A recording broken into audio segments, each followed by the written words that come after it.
माँ कहने को तो एक छोटा सा शब्द है, पर इस छोटे से शब्द में हम सभी की पूरी दुनिया बसती है। मन को एक सुकून सा मिल जाता है जब वह दिल खोल कर हंसती है। क्या तुम्हें पता है तुम्हें सबसे ज़्यादा प्यार माँ ही क्यों करती है? तुम्हारे अच्छे बुरे कर्मों का फल माँ ही क्यों भरती है? एक माँ का प्यार सबसे पवित्र क्यों माना जाता है? तो दोस्तों सुनाते हैं माँ के लिए एक छोटी सी कहानी। एक माँ को एक पुत्र की इच्छा शुरू से ही होती है, पर उनकी पहली संतान एक पुत्री की रूप में होती है। लेकिन पुत्र मोह से उनका मन नहीं हट पाया, तो उन्होंने दूसरा चांस लिया और दूसरी संतान भी पुत्री ही होती है। पापा एक शिक्षक थे, तो उन्होंने कहा कि 2 बेटियां हैं, दोनों को अच्छी शिक्षा देंगे और पढ़ा लिखा कर अपने पैरों पर खड़ा कर देंगे।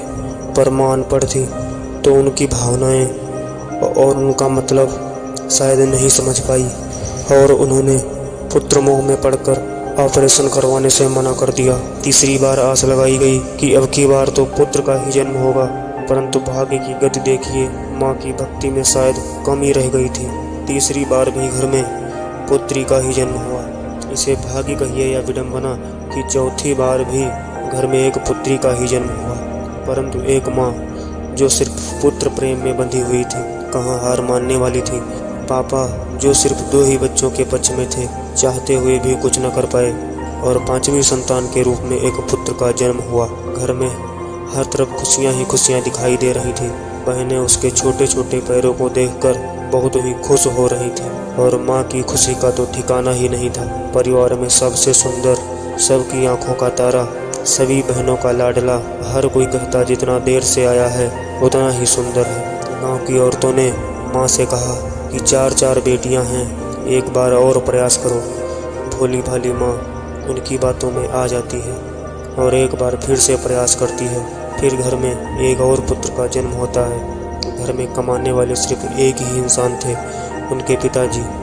पर एक शिक्षक की तनख्वाह ही कितनी होती है और 6 संतानों की देखभाल करना, जॉब के सिलसिले में दूसरे ज़िले में रहना और इधर महीनों माँ को घर पर छोड़कर सभी बच्चों की देखभाल करना, पढ़ाना लिखाना सब माँ ही करती थी। बड़ा बेटा बहुत ही इंटेलिजेंट था, एक बार देखते ही हर चीज़ याद कर लेने वाला था। पर दुर्भाग्य की बात यह है, जब वह 16 साल का था तो एक बाबा जी मंत्र से सम्मोहित करके उसे बहला फुसला कर अपने साथ ले जाते हैं। कहीं भी ढूंढने पर भी उसका पता नहीं चलता है। घर में मातम छा जाता है, कोई खुशी नहीं मनाई जाती है।